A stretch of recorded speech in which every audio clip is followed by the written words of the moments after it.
할렐루야. 주님의 은혜가 우리 가운데 충만하시기를 간절히 바랍니다. 우리가 하나님의 섭리라고 이야기를 자주 합니다. 하나님의 섭리야, 하나님께서 이끌어 가셔, 이렇게 얘기하지만 하나님의 섭리라고 하는 말을 잘 이해하지 못하는 경우들이 많은 것 같아요. 섭리라고 하는 말은 국어 사전의 뜻은 뭐냐 하면 고르게 잘 처리하고 잘 다스린다 하는 그런 뜻을 가지고 있습니다. 그러니까 하나님께서 섭리하신다라고 했을 때 국어 사전적인 의미는 하나님께서 내 삶에 있어서 모든 문제들을 잘 처리해서 잘 이끌어 가신다, 뭐 이렇게 이해하면 돼요. 장로교회에서 신앙생활을 하시는 분들은 이제 웨스트민스터 신앙고백이라는 이 교리집을 중요시 여기는데, 그 웨스트민스터 신앙고백서에 보면 섭리를 이렇게 조금 신학적으로 해석을 합니다. 하나님께서 가장 큰 것으로부터 가장 작은 것까지, 그리고 모든 피조물들의 활동과 사물들의 모습들을 잘 유지하고 감독하고 처분해서 하나님의 영화로우심을 찬양하게 하는 것, 이렇게 얘기를 했어요.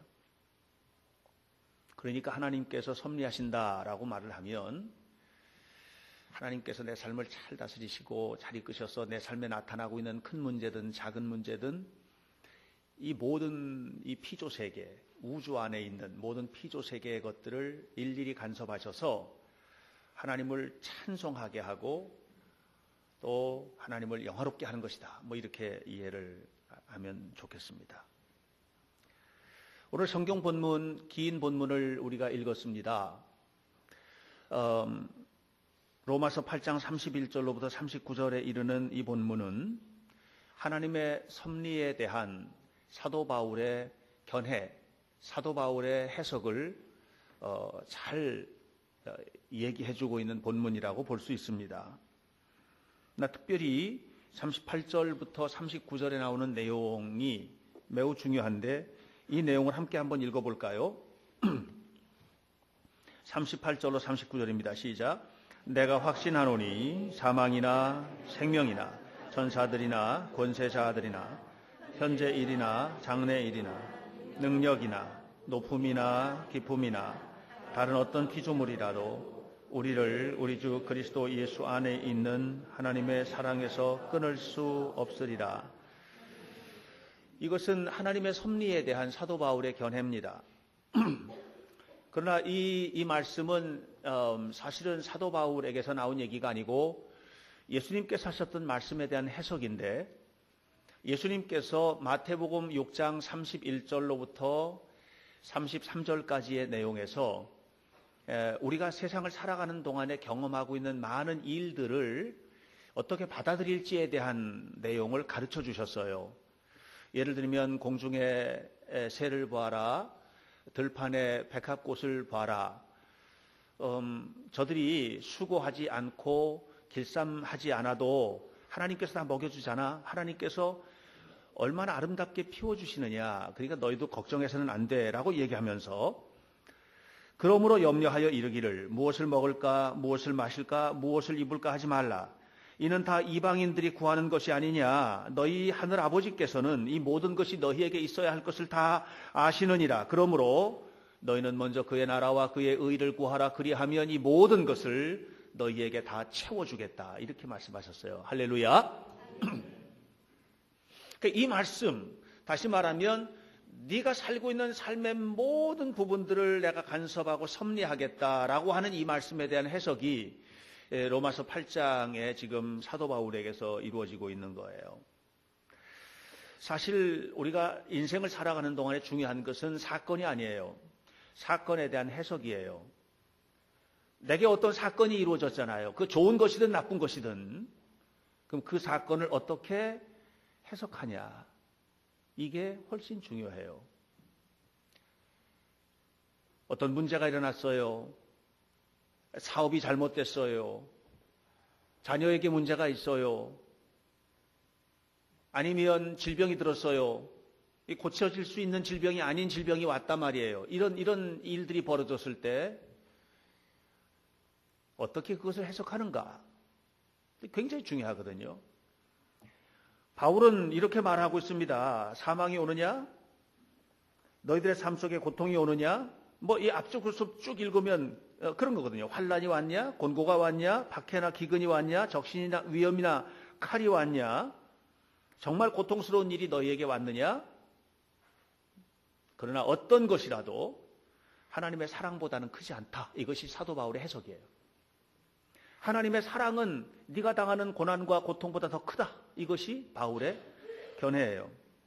사실 믿음의 사람들은 이렇게 받아들일 수 있겠지요. 그러나 또 약간 뒤집어 보면 이 말씀, 이 하나님께서 섭리하신다는 이 말씀보다 더 오해가 많고 왜곡이 되는 말씀도 많지 않은 것 같아요. 예를 들면 이런 거죠. 하나님께서 그렇게 사랑하시고 그렇게 섭리하시면 내 삶에 왜 이렇게 어려운 게 오는 거야? 뭐 이렇게 받아들일 수 있죠. 하나님께서 나를 그렇게 사랑하신다고? 하나님께 내 삶의 모든 부분들 이거 다 섭리하신다고?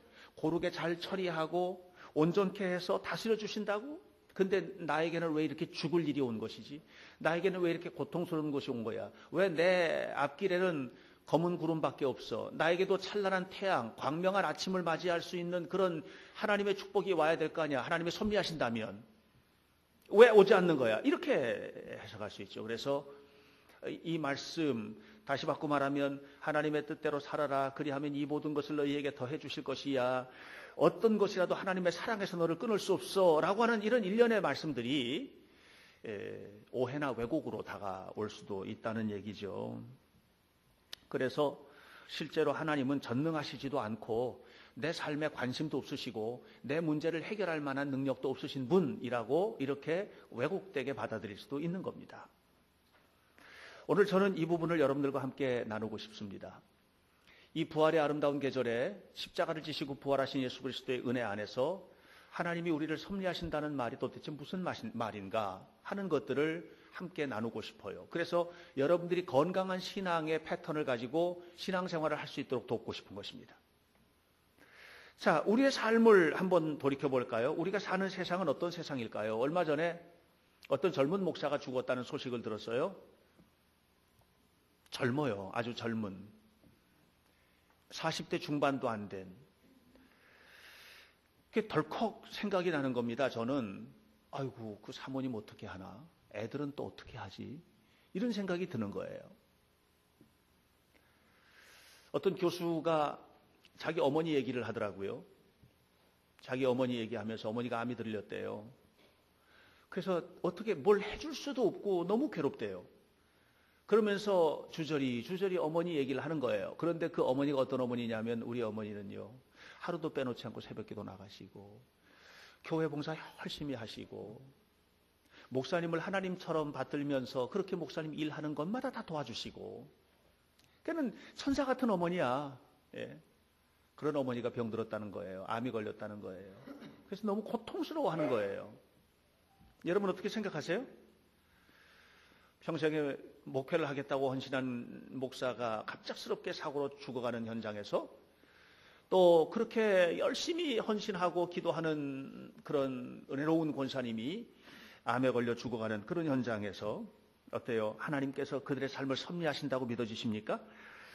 건강하게 사업을 하던 게 하루아침에 무너졌어요. 네. 우리나라에서 이 사업을 하는 사람들의 사업의 환경이 너무 어렵다는 겁니다. 그래서 무너질 수 있지요. 그런데 하필이면 왜 그게 나냐는 거죠. 예. 여러분 어떻게 생각하세요? 여러분의 삶에 다가오는 고통스러운 현장 앞에서 하나님께서 나를 사랑하셔서 이런 일이 벌어지고 있어 라고 고백하실 수 있겠어요? 2012년 작년 가을에 해마다 그 전년도 통계가 가을에 다 나옵니다. 2012년에 그러니까 2012년 통계는 아직 수집 중이에요. 완전히 안 나왔죠. 올 가을이 되면 2012년에 대한 통계도 나올 거예요. 그러니까 가장 최근 통계는 2011년 통계인데 2011년 한 해 동안에 우리나라에서 자살한 자살자 총수가 몇 명이냐면은 15,906명이에요. 1년 동안. 이거는 뭐냐면 1년 365일을 하루도 쉬지 않고 30분마다 한 명씩 자살해서 죽은 거예요. 예. 여러분 피부로 좀 화 닿으세요? 1년 동안 교통사고로 사망한 교통사고 사망자 숫자는 6,316명이에요. 교통사고로 죽은 사람보다 자살로 죽은 사람이 3배가 많아요. 잘 모르고 살아요, 우리가 이런 거를. 자살자 예방을 위해서 정부에서 수립한 예산은 13억이에요. 13억밖에 안 돼요. 교통사고 예방을 위해서는 천문학적 숫자가 쏟아부어져요. 관심이 없는 어두운 곳에서 그냥 죽어가는 사람들이 많다는 거예요. 꽝 하고 사고가 나가지고 10명, 20명씩 교통사고 나는 것들은 대문짝만하게 나지만 하루에 30분당 1명씩이니까 하루 평균 43명 정도가 죽는 겁니다. 하루 평균 43.56명인가 이렇게 죽어가는 이 사람들에 대해서는 관심이 없는 거예요. 그냥 연예인이나 1명 죽어야 잠깐 관심이 있을까?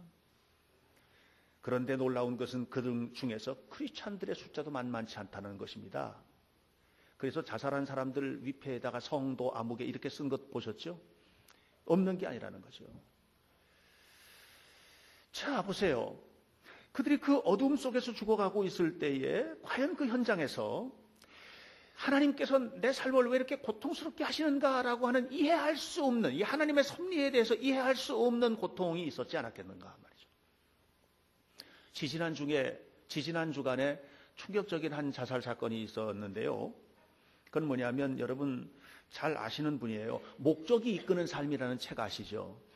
목적이 이끄는 삶이라는 책을 쓴 릭 워렌 목사의 아들이 자살을 했습니다.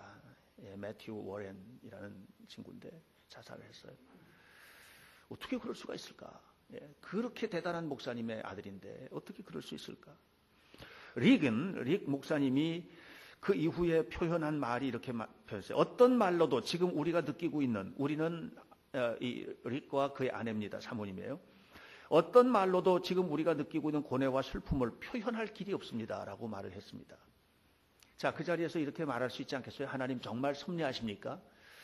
하나님 정말 다스리십니까?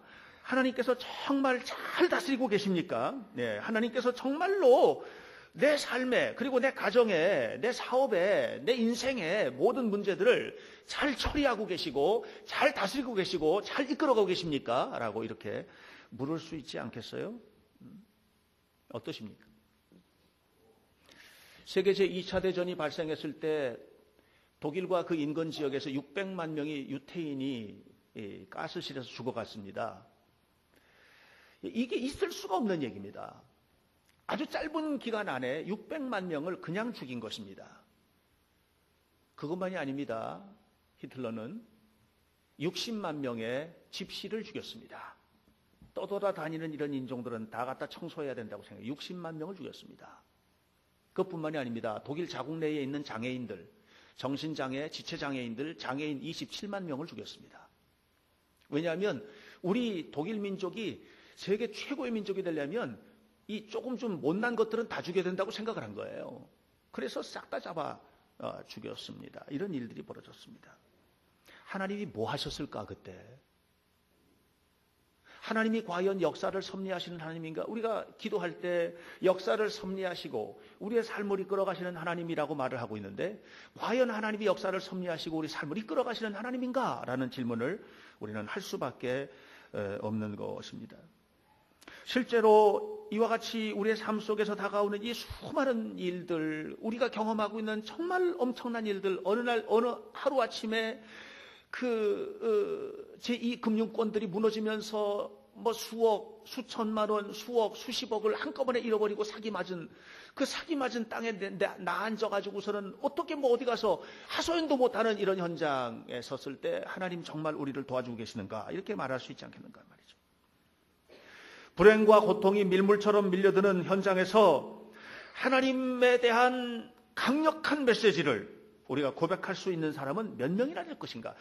정말로 오늘 성경 본문에 있는 말씀처럼 어떤 일들이 벌어져도 하나님께서 나를 사랑하시는 그 사랑, 그리스도 안에 있는 그 사랑에서 우리를 끊을 수 있는 것은 아무것도 없다라고 말할 수 있는 사람이 얼마나 있겠는가? 여러분 어떠십니까? 여러분에게 다가와 있는 그 고통스러운 일들 앞에서 정말 하나님은 나를 사랑하십니다라고 고백할 수 있습니까?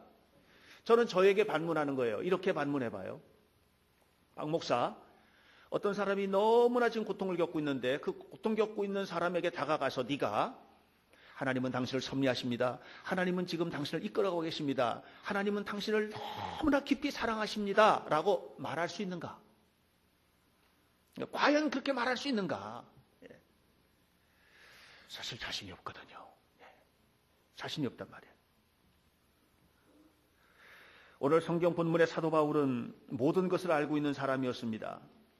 고린도후서 11장 23절로부터 그 이하에 있는 말씀들을 보면 사도 바울이 겪었던 경험을 이야기하고 있습니다. 그는 죽음의 위협을 겪었던 사람입니다. 그는 죽음의 공포가 얼마나 무서운 것인지를 아는 사람이에요. 그는 삶에 대한 근심이 있었던 사람입니다. 심지어는 그는 눈병 때문에 너무너무 고통스러운 근심도 있었던 사람이었습니다. 현재 살고 있는 삶에 대한 불확실함, 이 불안정, 이 현재가 불안정한 거예요. 너무 불안정한 거예요. 미래에 대한 불확실성, 이런 부분들을 너무나 뼈저리게 기록을 해놨어요. 얼마나 많은 죽음의 위협을 겪었고 동족들로부터 배척을 당하고 왕따를 당하고 했던 그런 일들, 이런 일들을 끊임없이 거기에서 고백을 하고 있습니다. 모든 것을 알고 있었던 것이죠. 그에게 있어서 이런 문제는 나는 믿음이 좋은 사람이니까 넉넉히 이겨낼 수 있어, 얼마든지 와도 좋아, 다시 말하면 당연한 일이 아니었다는 것입니다. 여러분, 오늘 우리들에게도 고난의 문제나 고통의 문제는 당연한 문제가 아닙니다. 내가 실수를 하고 내가 죄를 짓고 내가 어떤 심은 것에 의해서 거둬지는 고난이라 할지라도 그건 당연하게 받아들여질 수는 없어요. 너무 힘든 거죠. 앞으로도 우리의 삶에는 고난은 당연한 문제가 아닌 것입니다. 그럼에도 불구하고 오늘 사도 바울은 중요한 얘기를 하고 있습니다. 내가 확신한다. 사망이 너에게 다가왔느냐? 생명이 있느냐? 천사들이 왔느냐? 권세자들이냐? 현재 일이 불확실하냐? 미래가 불투명하냐? 어떤 일이 너에게 있느냐? 어떤 상황 속에 있다 할지라도 한 가지는 분명히 알아야 된다. 그리스도 예수 안에 있는 하나님의 사랑에서 이 모든 것들이 우리를 끊을 수가 없다. 이렇게 이야기를 하고 있습니다. 다시 바꿔 말하면 우리의 삶의 문제를 신앙의 문제로 지금 해석해 나가고 있는 것이에요. 자, 그러면 하나님의 섭리에 대한 우리의 믿음은 어떤 것인가? 바울로부터 우리가 한 가지 배워야 될 게 있어요. 이걸 배워야 우리가 승리하는 인생을 살 수 있기 때문에 그래요. 하나님의 섭리라는 건 무슨 말일까? 하나님이 내 인생을 섭리하신다는 말이 도대체 무슨 말인가? 그게 우리는 이렇게 이해합니다. 하나님의 섭리라는 것은 뭐냐면 하나님의 도우심 때문에 하나님의 덕분으로 우리의 삶에 있는 모든 문제들이 잘 풀린다. 이렇게 해석하죠. 맞습니까? 이제 하나님께서 내 인생을 섭리하신다는 말을 그렇게 해석하는 거예요. 하나님께서 도와주시기 때문에 나는 교회 나와서 예배드리는 나에게는 내가 기도하고 하면 모든 것들이 다 잘 풀리고 모든 것들이 다 잘 되는 것이야. 이렇게 이제 해석을 한다는 말이에요. 그러면 정말 그렇습니까? 결국 우리가 신앙생활 하면서도 좋지 않은 결과에 가 있는 경우들은 없습니까? 있다는 말이죠. 또 하나님이 섭리하신다는 말을 어떻게 해석한다냐면 이렇게 해석합니다. 모든 상황에서도 희망이 넘치게 된다. 어떤 경우에든지 내 삶에는 희망이 가득해. 이렇게 해석하거든요. 그런데 희망 없는 절망 속에서 죽어가는 사람들도 있잖아요. 크리스찬임에도 불구하고. 여러분들 어떠십니까? 깊은 절망 때문에 한 줄기 희망도 발견하지 못하는 그런 어렵고 고통스러운 순간에 서본 적이 없으십니까? 아마 지금 우리가 멀쩡히 앉아있지만 지금도 마음속 답답하고 고통스러운 그런 마음을 가지고 계신 분이 있을 거라는 생각이 듭니다. 그렇다면 하나님의 섭리를 믿는다는 것은 도대체 뭘까? 그건 뭐냐 하면 여러분 30분에 한 명씩 죽어가는 죽음이 하늘에서 쏟아져 내리는 거예요. 지금 이게 심각한 문제거든요. 이와 같은 현장에서 또 오늘 우리나라가 얼마나 위기의 순간이에요. 저 북한과 사이에서 지금 굉장한 위기가 고조되고 있는 거거든요. 우리 지금 정말 편안한 마음으로 와서 예배를 드리고 있지만 어떤 일들이 벌어질지 몰라요. 미사일 한 방이 와서 떨어져 버리면요, 그 순간에 대한민국은 쑥대밭이 되어버리는 겁니다. 우리가 가지고 있는 모든 것들이 한순간에 싹 다 없어진다고 보시면 돼요. 그렇게 될 거예요. 이런 위기의 순간이 이런 순간이에요. 오늘날처럼 굶주림, 얼마나 많은 사람들이 굶주려 죽습니까? 세계에서. 예? 세계에서 굶어 죽는 사람의 숫자가 20초당 한 명씩 굶어 죽고 있단 말이에요. 20초당 한 명씩 굶어 죽고 있는 거예요. 못 먹어서 죽는 거예요. 그런 현장에 우리가 살고 있어요. 감옥, 예? 빈민촌, 이런 일들이 너무나 많거든요. 그러나 이런 모든 일들이 우리를 괴롭게 하고 우리를 고통스럽게 하고 우리를 힘들게 한다 할지라도 사도 바울은 무슨 얘기하냐면 그럼에도 불구하고 그 모든 것이 우리를 향하신 하나님의 사랑에서 끊을 수가 없다. 이거를 알아야 하나님의 섭리가 이루어진다. 이 얘기하는 거예요. 자, 제가 최근에 읽었던 책 가운데 여러분들도 읽어보시면 참 좋을 책이 있는데 가장 낮은 곳에서 피는 꽃이라는 책이에요. 가장 낮은 곳에서 피는 꽃. 이것은 김숙향 선교사라는 선교사님이 필리핀의 톤도라고 하는 쓰레기 마을에서 선교 사역을 한 수기를 기록한 거예요. 이 김숙향 선교사가 가서 일을 하고 있는 톤도는 어떤 지역이냐면 세계 3대 빈민촌, 세계 3대 빈민촌 가운데 하나인 쓰레기 더미만 있는 바로 그런 곳이에요. 김숙향 선교사는 거기에 가서 무슨 얘기하냐면 이 사람들에게 빵만 줘서는 안 된다. 이 사람들에게 줘야 될 것은 교육이다 해서 교육을 시작을 하고요. 그리고 그 쓰레기 더미 마을에서 많은 사람들이 아이들이 잘 자라가지고 UP, 필리핀 국립대학입니다. 최고의 대학이에요. 예. 세계 대학 평가를 내릴 때 서울대보다도 위에 올라가요. UP에 가서 학위를 하고 그래가지고 대단한 사람들이 거기서 막 나오는 거예요. 쏟아져 나오는 거예요. 그래서 언론이라든가 사회적으로 조명을 받게 됩니다. 그런데 재밌는 일이 벌어지게 되는 거예요. 개천에서 용 난 거 아니에요. 그죠? 개천에서 용이 났는데 용이 나면 어떻게 돼요? 하늘로 승천을 해야 되는데 이 용들이 UP에서 학위를 끝낸 용들이 어떻게 하느냐면 개천으로 오는 거예요. 개천으로 다시 돌아와. 그 톤도로 다시 돌아와. 그리고 그곳에 와가지고 다른 아이들을 키워내는 그런 놀라운 일들을 시작을 하는 거예요. 자발적으로 하는 거예요. 그게 자발적으로.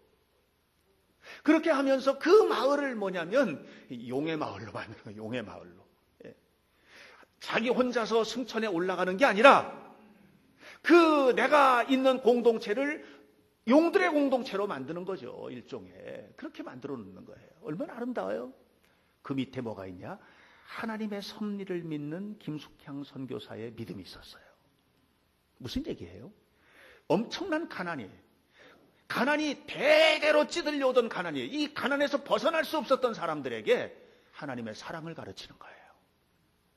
하나님께서 이 찌들린 가난보다도 이 고통스러운 현장보다도 더 깊고 더 놀랍게 너희들을 사랑하고 계신다고 하는 이 사랑을 가르친 거예요. 하나님의 섭리는 사랑이에요. 내 삶의 모든 것들이 어그러져 있는 것들을 그냥 다 이렇게 똑바로 해놔가지고 펼쳐놓고 다 그냥 너 가만히 있어 내가 다 잘해줄게 이게 아니고 하나님의 사랑이에요. 끊을 수 없는 가난도 끊을 수 없는 죽음도 끊을 수 없는 네? 그래서 아가서에서 말하잖아요. 사랑은 죽음보다도 강하다고. 이 강력한 하나님의 사랑의 섭리 이것을 가르쳤던 거예요. 그리고 그 속에서 사람들이 생겨나고 그 사람들이 그 지역을 다시 변화시키는 이 놀라운 역사가 나타나게 되는 것입니다. 사랑하는 성도 여러분, 우리가 분명히 알아야만 합니다. 섭리란 무엇인가? 하나님의 섭리란 마치 효과적인 기계처럼 잘 조정해 놓으면 막 돌아가는 거. 조정해 놓으면 저절로 돌아가가지고 모든 것을 만들어 놓는 기계와 같은 하나님의 섭리는 그런 것이 아닙니다. 하나님의 섭리라는 것은 무엇이냐? 우리가 경험하고 있는 모든 상황 속에서 우리가 경험하고 있는 모든 고통스러운 환경에서 우리가 살고 있는 모든 이 시대의 삶의 환경 속에서도 어떤 것이 다가올지라도 하나님의 창조의 능력과 구원의 경륜은 절대로 포기되지 않는다라고 하는 것을 믿는 거예요. 어떤 환경 속에서도 하나님은 여러분을 사랑하세요. 어떤 환경 속에서도 하나님은 여러분에게 구원의 은혜를 베풀어 주셨고 창조의 섭리 속에 있도록 이끌어 주신다는 사실을 기억하시기를 주님의 이름으로 축원합니다. 다시 바꿔 말하면 우리가 서 있는 이 자리가 감당할 수 없는 고통의 자리라 할지라도 어떤 고통스러운 자리에 있다 할지라도 우리는 그 고통 속에 있는 게 아니에요. 고통 속에 있는 게 아니에요. 그 고통보다 더 큰 분 안에 있어요. 오늘 본문이 이렇게 말합니다. 39절 보세요. 어떤 피조물이라도 우리 주 그리스도 예수 안에 있는 하나님의 사랑에서 끊을 수 없으리라. 우리는 고통 속에 있는 사람이 아니에요. 그리스도 예수 안에 있는 사람들인 거예요. 그리스도 예수 안에 있는 하나님의 사랑 안에 있는 사람들인 거예요. 하나님의 사랑 안에 있는 사람들이기 때문에 하나님의 사랑 안에서, 이 사랑의 섭리 안에서 내게 다가오는 모든 일들을 이겨낼 수 있는 축복의 자녀가 되는 것을 기억하시기를 주님의 이름으로 축원합니다. 그러므로 섭리란 무엇인가? 섭리란 우리의 모든 삶 속에서 내가 하나님을 향해서 나아가는 모든 것들을 다 끊어내고 견뎌내고, 그리고 결국은 하나님을 만나도록 우리를 끊임없이 이끌어 가시는 성령의 이끄심이에요. 이것이 섭리예요. 여러분, 우리가 가만히 보면 우리가 하나님을 믿지 못하는 이유가 뭔 줄 아세요? 그것은 고통의 깊이가 깊기 때문이 아니에요.